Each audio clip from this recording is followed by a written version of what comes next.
যুবক মানুষ ইসলাম কবুল করেছেন।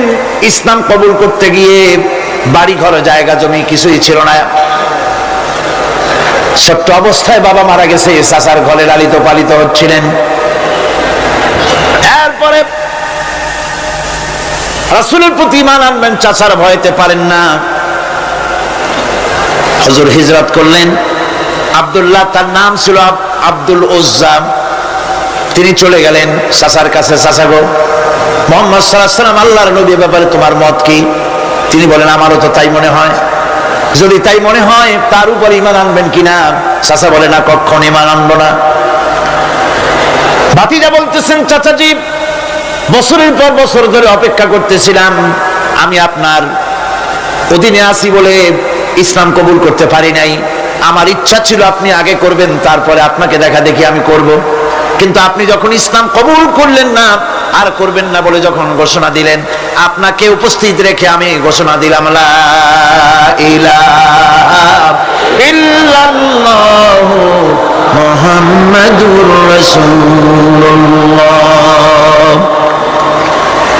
চাচা বলছে, ভাতিজা এর পরিণাম জানো? কয় না, জানি না। এর পরিণাম হচ্ছে তুমি আমার বাড়িতে থাকো, আমার বাড়ি ছাড়তে হবে। বললেন রাজি আছি।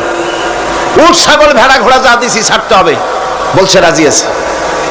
চাচা বলছে শুধু তাই নয়, পরনে যে লুঙ্গি আছে, গায়ে যে জামা আছে, আমার পয়সার লুঙ্গি জামা ছাড়তে হবে। ভাতিজা বলছে ঈমানের জন্য যা চাও সব ছেড়ে দেব। জামা লুঙ্গি খুলে ফেলে দিয়ে দিলেন। হাদিস।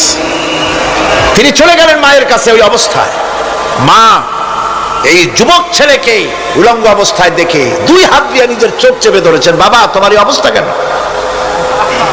ছেলে বলছেন, মা ঈমান আনার কারণে আমার এই অবস্থা হয়েছে। মা বলে, বাবারে কি চাও আমার কাছে? আব্দুল উজ্জা বলছে, মা কিচ্ছু চাই না, একটুখানি কাপড় আমারে দাও, আমি বিশ্ব নবী মুহাম্মদ সাল্লাল্লাহু আলাইহি ওয়াসাল্লামের খেদমতে যেতে চাই। মায়ের কাছে পুরানা কম্বল ছিল, কম্বলটা তিনি দিয়ে দিলেন। হযরতে এখনো তো সে মুসলমান হয়নি, ওই কম্বলটা ছিঁড়ে নিয়ে দুই টুকরা করে কম্বলটা পরলেন, আদাটা তাতে করে হাঁটু ঢাকে না, আর একটা কোন রকম গায়ে দিলেন। এরপরে হেঁটে হেঁটে কষ্ট করে মদিনায় চলে গেলেন। মসজিদে নববীর ভিতরে ঢুকে দরজার কাছে বসা বিশ্ব নবী জনাবে মুহাম্মদ রাসূলুল্লাহ সাল্লাল্লাহু আলাইহি ওয়াসাল্লাম মসজিদে নববীতে যুবক, হাঁটুর উপরে কাপড়, মাথার চুল উস্কো খুস্কো চেহারা, ক্ষুধার্ত চেহারা। হুজুর জিজ্ঞেস করছেন, তুমি কে? তিনি বললেন, আমার নাম আব্দুল উজ্জা। তোমার এই অবস্থা কেন? তিনি বললেন, হুজুর ঈমান আনার জন্য বাড়ি ঘর জায়গা জমিন উট বাছুর সব হারাইছি, এমনকি পরনের লুঙ্গিও আমারে দেয় নাই, মায়ের কম্বলটা ছিঁড়িয়ে এনেছি। নবীজি আসহাবে সুফফার ভিতরেই তাকে বসতে দিলেন, তাকে থাকতে দিলেন, আর বললেন তারে কোরআন শরীফ শিখাবা। আব্দুল উজ্জাকে হুজুর বললেন, তোমার নাম উজ্জা নয়, তোমার নাম আব্দুল্লাহ। হাদিস শরীফে এসেছে আল্লাহর কাছে দুইটা নাম বেশি প্রিয়, একটা হচ্ছে আব্দুল্লাহ আর একটা হচ্ছে আব্দুর রহমান। মুসলমান হলেন। এরপরে আসহাবে সুফফার মধ্যে বসে আছেন, কোরআন শরীফ জোরে জোরে তেলাওয়াত করেন। আসহাবে সুফফা রাসূলের কাছে নালিশ করলেন, অভিযোগ করলেন, হুজুর এই আব্দুল্লাহর কোরআন শরীফ এত জোরে পড়ে, তার চিল্লানির জ্বালায় আমরা বিশ্রাম করতে পারি না। নবীজি বললেন, সাহাবীরা আব্দুল্লাহকে বেশি করে চিল্লাইতে দাও, বাধা দিও না, কারণ তার ঈমান বড় দামের ঈমান হয়েছে, ঈমান আনতে গিয়ে কিছু আনতে পারে নাই, তাকে বাধা দিও না, প্রাণ ভরে চিল্লাইতে দাও, জোরে জোরে পড়তে দাও। ইতিমধ্যে তাবুকের যুদ্ধের রণদামামা বেজে উঠেছে। রোমান সৈন্যরা হুজুরের সঙ্গে যুদ্ধ করবে, জিহাদ করবে, ইসলামকে পরাজিত করার জন্য তারা আক্রমণের প্রস্তুতি নিল। নবীজি রোমানদের সঙ্গে লড়াই হবে বলে সাহাবায়ে কেরামদের কাছে সাহায্য চাইলেন। যার কাছে যা আছে অস্ত্রপাতি জমা করো, টাকা দাও, পয়সা দাও। সবাই মিলে দিতে লাগলেন। দিতে দিতে মহিলারা গলার হার, নাকের ফুল, কানের দুল হুজুরের সামনে স্তূপ হয়ে গেছে, টাকা করে সোনা দানা সব শুদ্ধ। হুজুর বলছেন সাহাবীরা সবাই তো সব জিনিস দিলে, আমার আবু বকররে দেখি না কেন? হযরত আবু বকর রাদিয়াল্লাহু তাআলা আনহু একটা পিরানের আড়ালে দাঁড়ানো ছিলেন। হুজুরের ডাক শুনে তিনি আসলেন, হাতে ছোট্ট একটা থলি, চোখে পানি। থলিটা হুজুরের হাতে তুলে দিলেন। হুজুর থলি ছাড়লেন, দেখা গেল কয়েকটা দিরহাম আর কয়েক কেজি গম, আর কিছু নাই। হুজুর তাকালেন, দেখছেন আবু বকর রাদিয়াল্লাহু তাআলা আনহুর চোখের পানিতে দাড়ি ভিজে ভিজে পড়তেছে। হুজুর বললেন, আমার সাহাবীরা, আজ তোমরা সকলে মিলে যে দান করেছো, সেই দানের তুলনায় আবু বকর যে দান করেছে আল্লাহ রাব্বুল আলামিনের কাছে তা বেশি মূল্য হয়েছে। মনের মধ্যে অনেকের প্রশ্ন জাগলো, কেমন করে তা হলো? আমরা এত এত দিলাম। হুজুর জিজ্ঞেস করলেন, ও সাহাবী, তুমি কত দিয়েছো? বাড়ি কত আছে? তিনি বললেন, এত দিছি, এত আছে। তুমি কত দিয়েছো? কত রেখে এসেছো? প্রত্যেকে এরকম বলল। হযরতে ওসমান, হযরতে ওমর, হযরতে আলী রিদওয়ানুল্লাহ তাআলা আলাইহিম আজমাইন, তারাও বললেন, অর্ধেক এনেছি, অর্ধেক থুয়ে আসছি, 2 ভাগ এনেছি, 1 ভাগ রেখে আসছি। সব শেষে নবীজি হযরত আবু বকর রাদিয়াল্লাহু তাআলা আনহুকে প্রশ্ন করলেন, আবু বকর, তুমি কি এনেছো আর বাড়ি কি রেখে এসেছো? হযরত আবু বকর বলেন, ইয়া রাসূলুল্লাহ, ইয়া হাবিবাল্লাহ, আমার বাড়িতে জাগতিক সম্পদ বলতে যা বুঝায় সবটুকু এনে নবীজির কদম মোবারকে দান করে দিয়েছি। আবু বকরের ঘরে এখন আল্লাহ আর তার রাসূল ছাড়া কোনো জিনিস বাকি নাই, যা ছিল সব এনেছি। হুজুর জিহাদে রওনা হলেন 30,000 সৈন্য সাথে, 30 সহস্র সৈন্য নিয়ে নবীজি তাবুকের দিকে চললেন। পথের মধ্যে হযরত আব্দুল্লাহ এসে হুজুরের সামনে দাঁড়ায় গেছেন। আব্দুল্লাহ এসে বলেন, ইয়া রাসূলুল্লাহ, একটু দাঁড়ান। এই জিহাদে মেয়ে লোক পুরুষেরা সাহাবীরা সবাই প্রাণ ভরে দান করলো, কিন্তু আমি এমন এক বান্দা, আল্লাহর কিছুই দিতে পারলাম না। আমার তো দেওয়ার মতো কিছুই নাই হুজুর, আমার দেওয়ার মতো কিছুই নাই। তবে আমি আপনার কাছে দোয়া চাই, আপনি দোয়া করুন, আমি যেন এই যুদ্ধে, এই জিহাদের ময়দানে আমি যেন শহীদ হতে পারি। নবীজি বললেন, একটু বাকল নিয়ে আসো গাছের। একটা গাছের বাকল আনা হলো। এই বাকলটা হুজুর নিজ হাতে আব্দুল্লাহর হাতে বাঁধা দিলেন আর বললেন, রব্বুল আলামিন, আমি আব্দুল্লাহর রক্ত কাফিরদের জন্য হারাম করে দিলাম। হযরত আব্দুল্লাহ কেঁদে জারজার হয়ে যাচ্ছেন, বলছেন, ইয়া রাসূলুল্লাহ, আমি চাইলাম শহীদ হব, আর আপনি আমার রক্তকে কাফেরদের জন্য হারাম করে দিলেন। হুজুর বলেন, আব্দুল্লাহ রে, এখন যদি তোমার মৃত্যু জ্বরের ভিতর হয়, আল্লাহ রাব্বুল আলামিন তোমারে শাহাদাত নসিব করে দিবেন। তাবুকের ময়দানে হুজুর চলে গেলেন। কয়েকদিন পরে খবর আসলো হুজুরের কাছে, আব্দুল্লাহ কয়েকদিন জ্বর ভোগ করে আব্দুল্লাহ মারা গিয়েছেন। হুজুর বললেন, তার জানাজার ব্যবস্থা করো, কাফন দাফনের ব্যবস্থা করো। ব্যবস্থা হয়ে গেল। রাতের বেলায় দাফন হবে। একজন লোক কবরের কাছে দাঁড়ায় টিম টিম করে একটা আলো নিয়ে দাঁড়ায় আছে, আর একজন লোক কবরের ভিতরে নেমেছেন। 2 ব্যক্তি লাশ 2 হাতে উঁচু করে নিয়ে আসতেছেন কবরের কাছে। যিনি কবরের ভিতরে দাঁড়ানো, তিনি বলতেছেন, লাশ বহন করে তোমরা যে 2 জন আনতেছো, লাশের সাথে খবরদার বেয়াদবি করো না, তোমাদের ভাইয়ের সঙ্গে আদব করো। এই বলে কবরের ভিতরে যিনি দাঁড়িয়েছিলেন, তিনি লাশটারে ধরলেন। কবরের ভিতরে দাঁড়ায় যিনি লাশ ধরেছেন, লাশকে কবরে শোয়াই দিয়েছেন, তিনি আর কেউ নন, তিনি বিশ্ব নবী মুহাম্মদুর রাসূলুল্লাহ। নিজের হাতে হযরত আব্দুল্লাহকে শোয়াই দিলেন। লাশ বহন করে যে 2 জন আনলেন, তার একজন হলেন হযরত আবু বকর, আর একজন হযরত ওমর রাদিয়াল্লাহু তাআলা আনহুমা। আর আলো নিয়ে যিনি দাঁড়িয়েছেন, টিম টিম করে জ্বলতেছেন, তিনি হযরত বেলাল। কবরের ভিতরে হযরত আব্দুল্লাহকে শুইয়ে দিয়ে উপরে মাটি দিয়ে নবীজি কবরের 2 দিকে হাত দিয়া আল্লাহ রাব্বুল আলামিনের দরবারে ফরিয়াদ তুললেন, রব্বুল আলামিন, আমি আজকে সন্ধ্যা পর্যন্ত এই আব্দুল্লাহর প্রতি রাজি ছিলাম, খুশি ছিলাম। আল্লাহ গো, তুমি আব্দুল্লাহর প্রতি রাজি হয়ে যাও। হযরত ইবনে মাসউদ রাদিয়াল্লাহু তাআলা আনহু পাশে দাঁড়ানো ছিলেন। চিৎকার দিয়ে কেঁদে কেঁদে বললেন, আয় আল্লাহ তাআলা, এই কবরের ভিতরে আজকে আব্দুল্লাহ লাশটা না হইয়া যদি আমার লাশ হতো, আমার ভাগ্যটা খুলে যেত।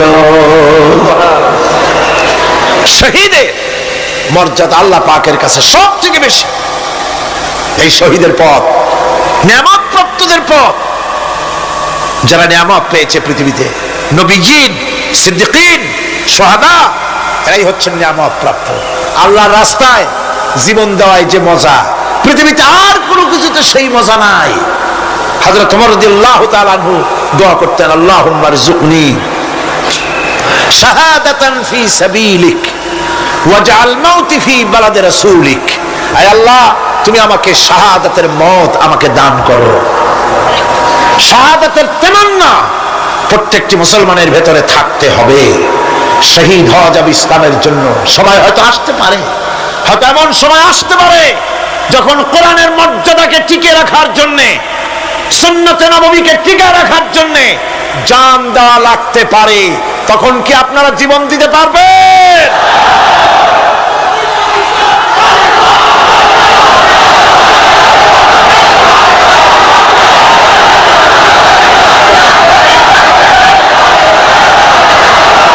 এরপরে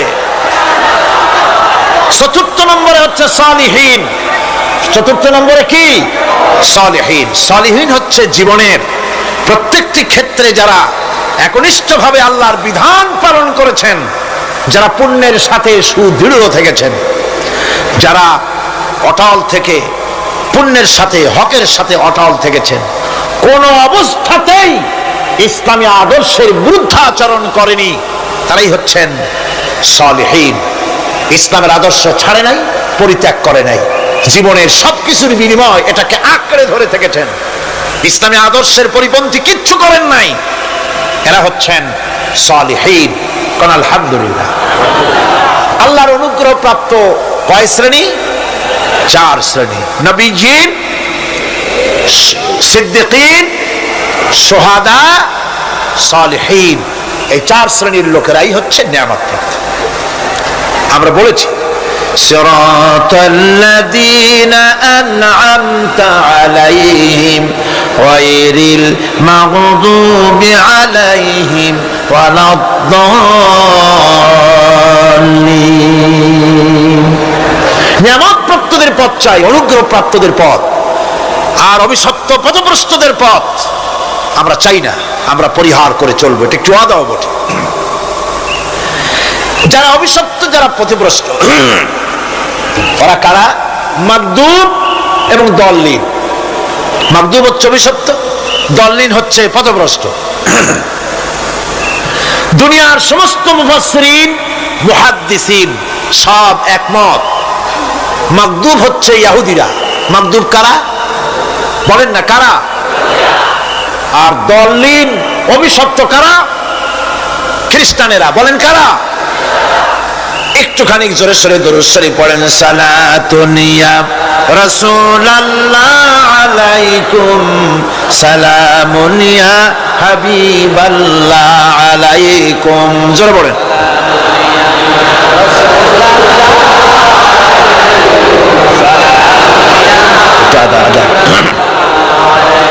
সালাতুন ইয়া রাসূলুল্লাহ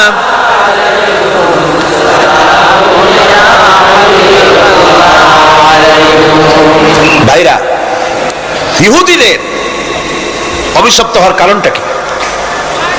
আল্লাহ রাব্বুল আলামিন বলেন, শোনো কারণ কি। وَضُرِبَتْ عَلَيْهِمُ الْمَسْكَنَةُ ذَلِكَ بِأَنَّهُمْ كَانُوا يَكْفُرُونَ بِآيَاتِ اللَّهِ وَيَقْتُلُونَ الْأَنْبِيَاءَ بِغَيْرِ حَقٍّ ذَلِكَ بِمَا عَصَوْا وَكَانُوا يَعْتَدُونَ। তাদের উপর দারিদ্র এবং অসহায়তার অভিশাপ বর্ষিত হয়েছে। এর কারণ হলো তারা আল্লাহ পাকের আয়াতকে অস্বীকার করেছে, তারা অকারণে আল্লাহর নবীদেরকে হত্যা করেছে এবং প্রত্যেকটি ব্যাপারে আল্লাহর শরীয়তের সীমা লঙ্ঘন করেছে। যুরিবাত আলাইহিমুল যিল্লাতু ওয়াল মাসকানা ওয়া বাউ বিগাদাবিন মিনাল্লাহ। আল্লাহ পাক বলেছেন চিরকাল ইহুদিরা অভিশপ্ত, তাদের কোন আবাস স্থল হবে না, সারা জীবন ঘুরে বেড়াবে। আপনারা বলবেন কই ঘুরে বেড়ায় না তো, তাদের তো জায়গা হইছে জেরুজালেমে, ইসরায়েলে, সেখানে তারা জায়গা করে নিয়েছে। তাহলে এটা কেমন হলো? এটা এইভাবে হচ্ছে, ওখানে তাদেরকে প্রতিষ্ঠিত করেছে আমেরিকা, ঠিক কিনা? আল্লাহ পাক কোরআন শরীফের মধ্যে বলেছেন, যদিও মানুষের সাহায্যে কোন জায়গায় তাদেরকে আল্লাহর ইচ্ছায় অথবা মানুষের সাহায্যে কোথাও যদি জায়গা হয়, অপমানের জীবন যাপন করতে হবে সারাটা জীবন, কিয়ামত পর্যন্ত দুঃখে দুঃখে মরতে হবে, দেশে দেশে ঘুরে বেড়াতে হবে ভিক্ষুকের মতো। সে অবস্থাই হয়েছে। আমেরিকা ওদের উপর থেকে হাত উঠায়নি। মধ্যপ্রাচ্যের আজকের 20 ফোড়া ইসরায়েল, আমেরিকা যদি তাদের রুবুবিয়াতে প্রতিপালনের হাতটা উঠায় নেয়, তাহলে আরব দেশে যত লোক আছে যুদ্ধ করা লাগবে না, এক পাশে গিয়ে পেশাব করলে ভাইসে লোহিত সাগরে চলে যাবে। সুতরাং এই ইহুদিদের পথ অনুসরণ করা যাবে না। ইহুদিরা অপরাধ করছিল কি? একটু আগেই বললাম, তারা আল্লাহর আয়াতকে অস্বীকার করেছে, তারা নবীদেরকে হত্যা করেছে, এটাই হলো তাদের অপরাধ। তারা শরীয়তের ব্যাপারে বাড়াবাড়ি করেছে। আর খ্রিস্টানরা, তাদের অপরাধ কি? তাদের অপরাধ হচ্ছে তারা আল্লাহর বিধানের উপরে তারাও বাড়াবাড়ি করেছে। তারা নিজেদের আল্লাহর বিধান বাদ দিয়ে নিজেদের মন গড়া জীবন যাপন শুরু করেছে। তারা ঈসা আলাইহিস সালামকে আল্লাহর ছেলে বানাইছে। তারা মদ খায়, তারা জিনা করে, তারা শুকর খায়। তাদের উপরে শরীয়তকে সম্পূর্ণ বুড়ো আঙ্গুল দেখায়া তারা মুশরিকের চাইতেও খারাপ হয়ে গিয়েছে, ঠিক কিনা? এরা, হিন্দুরা কখনো বলে না যে আল্লাহর ছেলে মেয়ে আছে, বলে নাকি? কিন্তু ওরা আল্লাহর ছেলে বানাইছে, মেয়ে বানাইছে, বউ বানাইছে। নাউজুবিল্লাহ। আমেরিকায়, ইংল্যান্ডে, সেসব জায়গায় গির্জায় আজ আর খ্রিস্টান যাওয়ার লোক নাই। সপ্তাহে একদিন ইবাদত করে, সানডে। সেই সপ্তাহের একদিন ইবাদত করতে লোক পাওয়া যায় না। সেদিন তারা ফুর্তি নাট্য করার জন্য বউ বাচ্চা নিয়ে, মদ টদ নিয়ে, সিবিচি গিয়ে কাপড় চোপড় ভালাইয়া যা খুশি তাই করে। তারা মসজিদে আসে, কি বলে, গির্জায় যায় না। ফলে আমার নিজের চোখে দেখেছি বহুত গির্জা এমন আছে যার সামনে লেখা আছে ফর সেল, বিক্রয়ের জন্য। এই সাইনবোর্ড যখন লাগায়, এলাকার মুসলমানেরা চান্দা তুলিয়া গির্জা কিনা সব সমানে মসজিদ বানাইতেছে। ইংল্যান্ডে আজ থেকে 100 বছর আগে মসজিদ ছিল মাত্র একটা। সেই গ্রেট ব্রিটেনে এখন মসজিদের সংখ্যা 7000-এর উপরে। আলহামদুলিল্লাহ। সুতরাং এই খ্রিস্টান এবং ইহুদিদের পথ অনুসরণ করা যাবে না। কিন্তু তারপরেও আমরা অনুসরণ করছি না, করছি না? করছি। বিশ্বকবি, কবি সম্রাট আল্লামা ডক্টর ইকবাল রহমাতুল্লাহ আলাইহি সুন্দর করে বলেছেন, ওয়াদার মে হো তুম নসারা তু তামাদ্দুন মে হনুদ, ওয়াদার মে হো তুম নসারা তু তামাদ্দুন মে হনুদ, ये मुसलमान है जिन्हें देख के शर्माए यहूद। চাল চলনে হিন্দু তুমি, বেশভূষাতে খ্রিস্টান, মুসলমান এই যারে দেখে ইহুদ করে লজ্জা জ্ঞান। তুমি নাকি মুসলমান? কাপড় চোপড় দেখলে মনে হয় তুমি তো খ্রিস্টান। জামা কাপড়, তোমার অবস্থা দেখলে মনে হয় তুমি খ্রিস্টান। তোমার ওঠা বসা, বিয়ে শাদী, সংস্কৃতি দেখলে মনে হয় তুমি হিন্দু। আর লেনদেন দেখলে ইহুদিরা পর্যন্ত তোমাকে ঘৃণা করে। কথা ঠিক কিনা? কথা ঠিক কিনা? এই হলো মুসলমানদের অবস্থা। সুতরাং আল্লাহ পাক বলছেন ইহুদিদেরকে ছাড়তে হবে, খ্রিস্টানদের অনুকরণ ছাড়তে হবে। ইহুদি খ্রিস্টান সকলের অনুকরণ ছেড়ে দিয়ে নিয়ামত প্রাপ্ত ওই 4 শ্রেণীর লোকের অনুসরণ করতে হবে, তাহলেই খাঁটি মুসলমান হওয়া যাবে। কল আলহামদুলিল্লাহ। এই হলো সূরা ফাতিহা, যা গত আজকের দিন সহ 5 দিন আমরা আলোচনা করলাম। কল আলহামদুলিল্লাহ। এখন এই সূরা ফাতিহাকে আমি আপনাদের পকেটে উঠাই দিতে চাই, যাতে করে মনে থাকে। 5 দিনের অনেক কথা এক জায়গায় করে দিলে মনে করতে সুবিধা হবে, ঠিক কিনা? মনে রাখতে সুবিধা হবে। সূরা ফাতিহা আয়াত কয়টা? এই 7টি আয়াতের 7টি শিক্ষা আছে। সূরা ফাতিহার শিক্ষা 1, সকল প্রশংসা কেবলমাত্র হাদিস শরীফে এসেছে, ইদা মুদিহাল ফাসিকু ইহতাজ্জাতিল আরশ, যখন কোন ফাসিকের প্রশংসা করা হয়, যে ব্যক্তি নামাজ পড়ে না, রোজা করে না, দিন মানে না, ঈমান নাই, চরিত্র নাই, এমন লোককে যখন প্রশংসা করা হয়, আল্লাহ পাকের আরশ গোসায় থরথর করে কাঁপতে থাকে। সুতরাং সমস্ত প্রশংসা হবে কার? পার্লামেন্টে যখন বাজেট বক্তৃতা হলো, বাজেটের উপরে 39 ঘন্টা আলোচনার সুযোগ এলো। আমি দেখলাম প্রত্যেকেই আলোচনার সময় বলছেন, আমি স্মরণ করছি সহস্র বছরের অমুক, শ্রেষ্ঠ অমুক, আমার নেতা অমুক, এভাবে বলছে। প্রত্যেকেই দাঁড়িয়ে বলছে, আমি স্মরণ করি অমুক আর তমুক। আমি খুব চিন্তায় পড়ে গেলাম, আহারে, পৃথিবীর দ্বিতীয় বৃহত্তম মুসলিম দেশ, আমার আল্লাহর নাম উঠছে না। আমি সময় পেলাম 25 মিনিট। তথ্য মন্ত্রণালয়ের কলিজা তো পুঁটি মাছের মতো বড়, সেই জন্য আমার বক্তব্য তারা দেয় নাই।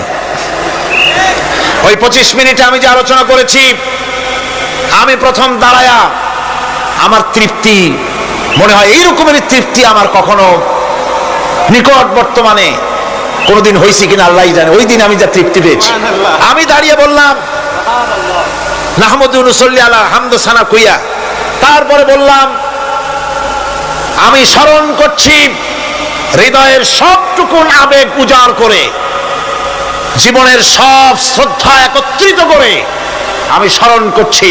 যখন বলছি দেখি 2 দিকের মানুষ হতচকিত হয়েছে, কার নাম কই? আমি বললাম আমি স্মরণ করছি বিশাল ওই আকাশের মালিক, বিস্তীর্ণ এই জমিনের মালিক, কুল কায়নাতের মালিক আমার আল্লাহ রাব্বুল আলামিনকে স্মরণ করছি।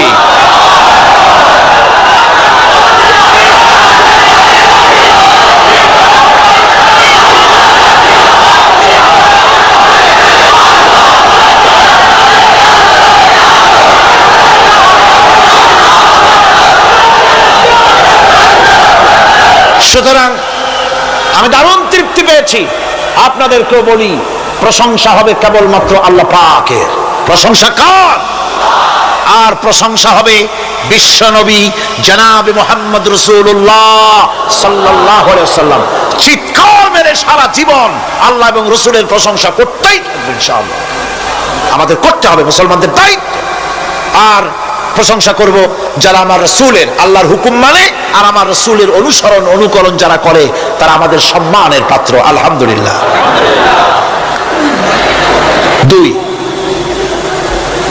শেষ বিচারের একমাত্র মালিক হচ্ছেন আল্লাহ পাক। সূরা ফাতিহার 2য় শিক্ষা, শেষ বিচারের দিন, ডে অফ জাজমেন্ট, শেষ বিচারের দিনের মালিককে? একচ্ছত্র অধিপতি আল্লাহ রাব্বুল আলামিন। যেদিন কেউ কথা বলতে পারবে না আল্লাহ পাকের নির্দেশ ছাড়া, সেই হাসরের মাঠের একচ্ছত্র মালিক আল্লাহ পাক। সুপ্রিম কোর্টের সুপ্রিম কোর্ট, সমস্ত জাস্টিসদের জাস্টিস হবেন আল্লাহ সুবহানাহু ওয়া তাআলা। এটা হলো 2য় শিক্ষা, মনে রাখতে হবে। সেদিন আল্লাহ পাক তিনি বিচার করবেন, কঠিন বিচার হবে সেদিন, এটা মনে রাখতে হবে। 3 নম্বরের শিক্ষা হচ্ছে সূরা ফাতিহার শিক্ষা নাম্বার 3, জীবনের সকল ক্ষেত্রে গোলামি, আনুগত্য, দাসত্ব একমাত্র কেবলমাত্র শুধুমাত্র আল্লাহ রাব্বুল আলামিনের। গোলামি কার হবে? চিল্লায়া বলেন, কার হবে? 3। 4 নম্বরে সাহায্য চাইতে হবে কেবলমাত্র কার কাছে? আল্লাহ পাকের কাছে। 5, হেদায়েতের গ্রন্থ হিসাবে গ্রহণ করতে হবে আল্লাহ পাকের কোরআনে কারীমকে। 6, অনুসরণ করতে হবে কেবলমাত্র নবীয়িন, সিদ্দিকিন, শুহাদা, সালেহিনদেরকে। 7, জীবনের সকল স্তর থেকে ইহুদি এবং নাসারাদের প্রভাব মুক্ত করতে হবে নিজের জীবনকে। ইহুদি নাসারা আল্লাহ বিরোধী যারা মুশরিক, নাস্তিক, মুরতাদ, এই সবগুলি থেকে নিজেকে মুক্ত করতে হবে। গোলামি হবে কেবলমাত্র আল্লাহ পাকের। আর এইভাবে 7টি আয়াতের 7টি শিক্ষা আপনাদের সামনে পেশ করলাম। আল্লাহ রাব্বুল আলামিন এগুলি যেন মানার তৌফিক আমাদের দেন, আমরা বলি আমিন। আরো জোরে বলেন আমিন। বন্ধুগণ, গায়রিল মাগদুবি আলাইহিম ওয়ালাদ-দাল্লিন আমরা পড়ি, ইহুদি এবং খ্রিস্টানের পথ অনুসরণ করব না বলি, কিন্তু এই তো 1 জানুয়ারি আসতেছে। 1 জানুয়ারি 1997 সন 31 ডিসেম্বর রাত 12টা 1 মিনিটের সময় বাংলাদেশের শহর সমূহে বাজি পোড়ানো শুরু হয়। কথা ঠিক কিনা? আমি জিজ্ঞেস করতে চাই, এটা কি খ্রিস্টানের দেশ? জোরে বলেন, এটা কি খ্রিস্টানের দেশ? অবশ্য আমাদের দেশে খ্রিস্টান, হিন্দু, বৌদ্ধ যারা আছে তারাও আমাদের নাগরিক, সন্দেহ নাই। কিন্তু এই দেশ হচ্ছে পৃথিবীর 2য় বৃহত্তম মুসলিম দেশ। খ্রিস্টানেরা নববর্ষ উদযাপনের জন্য বাজি পোড়া, ফুর্তি করুক, যা বললায় তাই করুক, কিন্তু একজন মুসলমান এই নববর্ষ উদযাপনের জন্য বাজি পোড়াতে পারে না, বোমা ফুটাতে পারে না, ফুর্তি করতে পারে না। মানে নাই, জাস্টিফিকেশন নাই। এটা যদি করা হয় আপনি খ্রিস্টানদের গোলামি করছেন, এটাই প্রমাণিত হবে। 1 বৈশাখ নববর্ষ উদযাপন করা হয় আমাদের দেশে। আজ 2-4 বছর ধরে শুরু হয়েছে 1 বৈশাখ উদযাপন করা। 1 বৈশাখে সকালবেলায় বাসন্তী রঙের শাড়ি পরে সারা রাত রাস্তায় আলপনা এঁকে রমনা লেকের পাশে গিয়ে যুবতী আর যুবকরা বাসন্তী রঙের শাড়ি পরে সূর্য উদয়ের পানে করজোড়ে সেদিকে তাকিয়ে বলে, এসো হে নববৈশাখ, স্বাগতম হে। বৈশাখ বলে বাবাজিরা আমারে ডাকতেছো, ওয়েট এন্ড সি, অপেক্ষা করো, আসতেছি। যে বৈশাখকে ডাকা হলো, স্বাভাবিক বৈশাখ কাল বৈশাখী রুদ্র রূপ ধারণ করে 180 মাইল স্পিডে এসে বাড়ি ঘর কল কারখানা ভাঙ্গা জমের মতো স্বাগতম হে।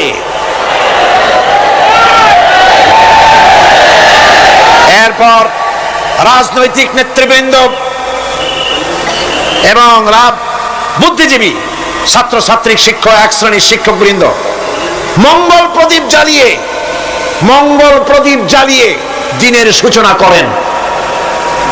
কুকুরের মুখোশ, গাধার মুখোশ, কুমিরের মুখোশ পরে মিছিল করেন। ঢোল আরো কি হাবিজাবি বাজাইয়া ফুর্তির চোটে সিটই পড়বে না খারাপ হয়ে থাকবে দিশা করতে পারে না। ঠিক কিনা কন? আমি জিজ্ঞেস করি, 1 বৈশাখের সাথে উদযাপন, নববর্ষ উদযাপনের সাথে মুখোশ পরার সম্পর্ক কি? গরু আর গাধার, শুকরের মুখোশ পরে আপনি কি বুঝাতে চান যে নতুন বছরটা জাতির সাথে গাধার মতো ব্যবহার করবেন অথবা কুকুরের মতো? নাউযুবিল্লাহি মিন যালিক। মুসলমানদের জন্য জায়েজ নাই, হারাম হারাম। বৈশাখের কোনো গুরুত্ব নাই। 1 বৈশাখ যদি কিছু করতেই হয়, ফজরের নামাজ পড়ে, দরুদ পড়ে, তেলাওয়াত করে আল্লাহর কাছে মুসলমানের দোয়া করা দরকার। আল্লাহ, বিগত বছরটা পার করেছি গুনাহ করে, নাফরমানি করে, আগামী বছর আমাদেরকে নেককার বানাও, নামাজি বানাও, চরিত্রবান বানাও, দিনদার বানাও। বছরটা দেশের জন্য, জাতির জন্য কল্যাণকর করে দাও। ভালো হইতো না? ভালো হইতো না? ভালো হতো। কিন্তু কপাল খারাপ, সংস্কৃতির নামে আসছে বেহায়াপনা। ভারতীয় উৎসব হয় বাংলাদেশে, ইন্ডিয়ান ফেস্টিভ্যাল। আমি প্রশ্ন করতে চাই সরকারের কাছে, বাংলাদেশের উৎসব ভারতে হয় কিনা? যদি বাংলাদেশের উৎসব ভারতে না হয়, বাংলার মাটিতে ভারতের উৎসব কেন?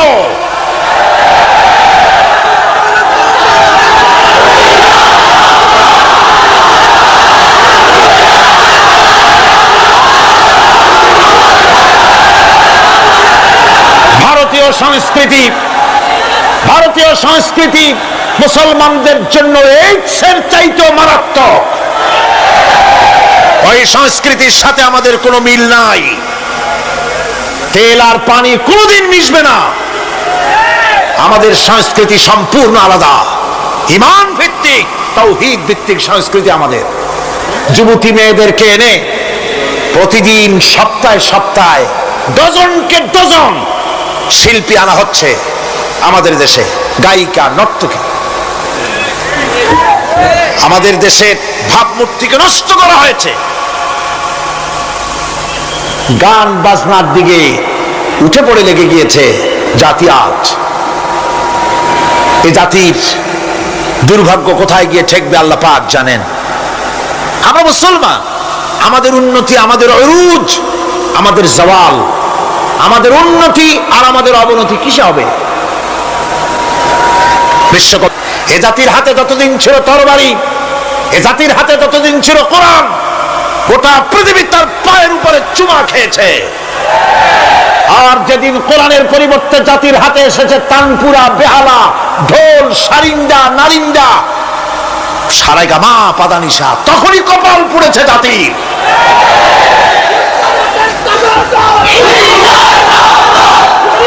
আজ আমাদের দেশে স্বাধীনতার রজত জয়ন্তী উদযাপন হয়েছে, শুধু গান আর গান, নাচ আর নাচ। সরকারের কোটি কোটি টাকা খরচ হয়েছে। স্বাধীনতার জন্য তো উৎসব করবই। স্বাধীনতা থাকলে আমরা থাকব, স্বাধীনতা না থাকলে আমরা গোলাম হয়ে যাব, ঠিক কিনা? কিন্তু আমার পদ্ধতি আলাদা, আমার ইসলামের পদ্ধতি আলাদা। আমরা হিন্দুর মতো, খ্রিস্টানের মতো নাচতে পারি না, গাইতে পারি না, ঢোল বাজাতে পারি না। বিজয় এলে কি করবেন আল্লাহ শিখাই দিয়েছেন। কে শিখিয়েছে? আল্লাহ রাব্বুল আলামিন বলেন, ইযা জাআ নাসরুল্লাহি ওয়াল ফাত ওয়া রাআইতান নাসা ইয়াদখুলুনা ফি দীনিল্লাহি আফওয়াজা ফাসাব্বিহ বিহামদি রাব্বিকা ওয়াস্তাগফির ইন্নাহু কানা তাওয়াবা। আল্লাহর পক্ষ থেকে যখন বিজয় আসবে, নবী, বিজয় যখন আসবে আল্লাহর পক্ষ থেকে, তখন আপনি দেখতে পাবেন আল্লাহর পক্ষ থেকে মদদ, বিজয় যখন আসবে, দলে দলে লোক ইসলামের মধ্যে প্রবেশ করবে। এই বিজয় দেখে আপনি কি করবেন? আপনার জন্য দায়িত্ব তখন ফাসাব্বিহ বিহামদি রাব্বিকা ওয়াস্তাগফির ইন্নাহু কানা তাওয়াবা। আপনি বেশি করে ইস্তেগফার করুন, বেশি করে তাসবিহ পড়ুন। রাসূল করিম সাল্লাল্লাহু আলাইহি ওয়াসাল্লাম এই সূরা নাযিল হওয়ার পর, ইসলামের চূড়ান্ত বিজয়ের মুহূর্তে এই সূরা যখন নাযিল হলো, রাসূল করিম সাল্লাল্লাহু আলাইহি ওয়াসাল্লাম হাদিস শরীফে এসেছে, সারাক্ষণ বেশিরভাগ করতেন সুবহানাকা আল্লাহুম্মা ওয়া বিহামদিকা নাস্তাগফিরুকা ওয়া নাতুবু ইলাইক। সুবহানাকা পড়েন, সুবহানাকা আল্লাহুম্মা ওয়া বিহামদিকা নাস্তাগফিরুকা ওয়া নাতুবু ইলাইক। রাসূল করিম সাল্লাল্লাহু আলাইহি ওয়াসাল্লামকে হযরত আয়েশা সিদ্দিকা রাদিয়াল্লাহু তাআলা আনহা জিজ্ঞেস করেছেন, হুজুর আপনি এখন এই দোয়াটা এত বেশি বেশি করতেছেন কেন? হুজুর বলেছেন, এটা আমাকে পড়তে বলা হয়েছে, আমাকে ইস্তেগফার করতে বলা হয়েছে, আমাকে তাসবিহ করতে বলা হয়েছে। অর্থাৎ বিজয়ে বিনয়ী হও। স্বাধীনতা দেন আল্লাহ, টিকায় রাখার মালিকও সে আল্লাহর প্রতি রুজু হতে হবে, মাথা নত করতে হবে। ঢোল বাজায় জাতির স্বাধীনতা রক্ষা করা যাবে না। গান গে নাটক করে ভারতীয় সংস্কৃতির উলঙ্গ বেহায়া নর্তকী এনে বাংলাদেশের স্বাধীনতা রক্ষা করা যাবে না। স্বাধীনতা রক্ষা করতে পারবে ইমানদার, সাহসী সরকার। ইমানদার হতে হবে, সাহসী হতে হবে। স্পষ্ট করে ভারতকে জানিয়ে দিতে হবে, বাংলাদেশের বুকের উপর থেকে ট্রানজিট দেওয়া হবে না, হবে না, হবে না। আমাদের চট্টগ্রামের, এই চট্টগ্রামের পোর্টকে থামুন, চট্টগ্রামের বীর চট্টলার পোর্টকে ভারতের জন্য মুক্ত হতে দেওয়া হবে না। এদেশের লক্ষ লক্ষ মানুষের জীবন যেতে পারে, ভারতকে ট্রানজিট দেব না। ভারতকে ট্রানজিট দেওয়ার অর্থ হল ভারতের সেনাবাহিনীকে বাংলাদেশকে ওয়েলকাম করা, ভারতের ডেঙ্গু জ্বর তাদের এইডস রোগ বাংলাদেশে আমদানি করা, বাংলাদেশকে ভুটান সিকিমের মতো ভারতের গোলাম বানিয়ে দেওয়া।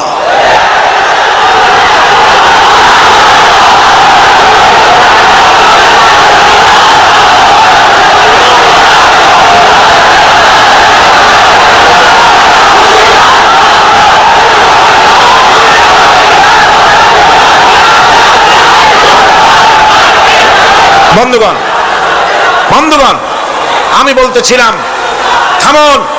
গায়রিল মাগদুবি আলাইহিম ওয়ালাদ-দাল্লিন, খ্রিস্টান, ইহুদি, হিন্দু, মুশরিক কারো অনুসরণ করব না। অনুসরণ করব কয় শ্রেণীর? 4 শ্রেণীর। নবীয়িন, সিদ্দিকিন, শুহাদা, সালেহিন। কল আলহামদুলিল্লাহ। এরপর আমরা মুসলমান, কিন্তু আমাদের বিবাহ অনুষ্ঠান যখন হয়, এই বিবাহ অনুষ্ঠানগুলি আমরা কি মুসলমানদের মতো করি? জবাব চাই, করি? আপনারা যে হলুদ অনুষ্ঠান করেন, শরীয়তের কোন জায়গায় আছে? এই হলুদ অনুষ্ঠান হিন্দুদের কাছ থেকে আমদানি হয়েছে। একটা হলুদ অনুষ্ঠানে যা খরচ হয় তা দিয়ে 6টা বিয়ে করানো যায়। সুতরাং আজ থেকে তওবা করুন, আমরা আর হলুদ অনুষ্ঠান করব না। রাজি আছেন? রাজি আছেন? বিবাহের নামে অপসংস্কৃতির জায়গা আমরা করে দিতে পারি না। যৌতুক যেমন হারাম, প্রথম আবেলে বলেছি, মনে আছে না? মনে আছে কিনা? যৌতুক যেমন হারাম। যৌতুক কি আপনারা নেবেন নাকি? মেয়েওয়ালাদের উপরে চাপ সৃষ্টি করবেন না, জায়েজ নাই। মেয়েওয়ালারা যদি ইচ্ছে করে কিছু দেয়, নিবেন। আমি তো আশা করেছিলাম যে সংসদ নেত্রী, প্রধানমন্ত্রী মহিলা, বিরোধী দলীয় নেত্রীও মহিলা, সুতরাং মহিলাদের উপরে তাদের দরদের খাতিরেই তারা যৌতুক বিল উত্থাপন করবেন, কিন্তু তারা করেন নাই। তাদের উচিত ছিল যৌতুককে ঝাঁটা মেরে বঙ্গোপসাগরে ফেলে দেওয়া, ওনারা তা করেন নাই। কিন্তু আমি ইনশাআল্লাহ সংসদে যৌতুক বিল জমা দেব ইনশাআল্লাহ। আমি একা অথবা আমরা 3 জন যাই হই, সংসদে আমি কখনো একাকিত্ব ফিল করি না, কারণ আল্লাহ রাব্বুল আলামিন আমার সাথে আছেন। এই যৌতুক বিরোধী বিল উত্থাপন করে যৌতুক বন্ধ করতে হবে। 2 নম্বরের কথা হচ্ছে, মেয়েওয়ালারা তারাও আবার একটা খারাপ কাজ শুরু করেছেন, সেটা হলো বেশি পরিমাণের মহারানা চাপায় দেওয়া। মহারানা এটা শরীয়ত কোনো বাধ্যে টেন্দে দেয় নাই। ছেলেপক্ষ যদ্দূর দিতে পারে সেইটা মেয়েওয়ালাদের আন্দাজ থাকা উচিত। অহেতুক যৌতুক, অহেতুক মহারানা চাপায় দিবেন না। এটা একটি ট্র্যাডিশন হয়েছে। 5,55,515 টাকা 1 পয়সা, বাজে কাজ। 11 লক্ষ, হ্যাঁ, যদি ছেলেওয়ালা দেওয়ার মতো হয়, স্ত্রী দেন না, কোনো ক্ষতি নাই। আল্লাহ তো কোরআন শরীফে বলেছেন, তোমার বউরে যদি তুমি পাহাড় সমান সম্পদ দাও, কণা মাত্র ফিরাই নিও না। সুবহানাল্লাহ। আর মহারানার টাকাকে ফরজরূপী দায়িত্ব হিসাবে আদায় করে দাও। কাজেই যে মহারানা আদায় হতে পারে এই রকমের মহারানা দেওয়া উচিত। অতিরিক্ত চাপাই দিতে পারবে না। কিয়ামতের দিন ওই পুরুষটাকে আল্লাহর দরবারে জিনাকারের কাতারে দাঁড়াতে হবে। আমাদের বিবাহ সম্পর্কে এই কথাটা বললাম, মনে রাখবেন, যৌতুক নিবেন না, আর অতিরিক্ত মহারানার বোঝাও চাপাই দিবেন না। তবে যা দিতে পারে সেই রকমই আপনারা দিবেন। এরপরে আর একটা জিনিস আমাদের দেশে চালু আছে, যা হিন্দু খ্রিস্টানদের সঙ্গে মিলে যায়, তা হচ্ছে কোন সম্মানিত লোক মারা গেল, তার জন্য নীরব হয়ে দাঁড়ায় থাকা। আমাদের পার্লামেন্টের একজন সদস্য মারা গেলেন, সংসদে প্রস্তাব উঠলো 1 মিনিট নীরব হয়ে দাঁড়ায় থাকে। আমি বললাম, স্পিকার সাহেব, 1 মিনিট দাঁড়ায় থাকলে যদি সওয়াব হয়, তো 1 মিনিট কেন, আসুন আমরা 25 মিনিট খাড়াই থাকি। আর যদি কোনো সওয়াবই না হয়, তাহলে এই প্রহসন কেন? আমরা তো আমাদের মা বাপের কবরের কাছে গিয়া কোনোদিন ভূতের মতো খাড়াই থাকি না, সেখানে তো অবশ্যই আমরা দোয়া দুরূদ পড়ি, ঠিক কিনা? বললাম, স্পিকার সাহেব, আমার মাহফিল যদি হতো তা আমি বলতাম সূরা ফাতিহা পড়েন, ইখলাস পড়েন, দরুদ শরীফ পড়েন। এটা আপনার মাহফিল, এটার গার্ডিয়ান আপনি, এটার অভিভাবক আপনি। আপনি সকলকে বলেন সূরা ফাতিহা, সূরা ইখলাস পড়তে। মাননীয় সম্মানিত স্পিকার সাথে সাথে বললেন সকলকে, আপনারা ফাতিহা পড়েন, ইখলাস পড়েন, দরুদ শরীফ পড়েন। আলহামদুলিল্লাহ, বললেন আলহামদুলিল্লাহ।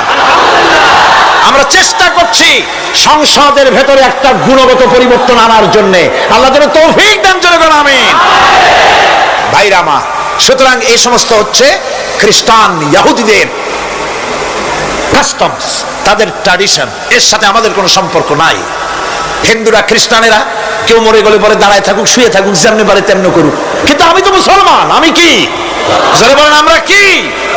ইসলাম যা এলাউ করে না আমরা তা করতে পারি না। এটা যেন আমাদের সকলের মনে থাকে।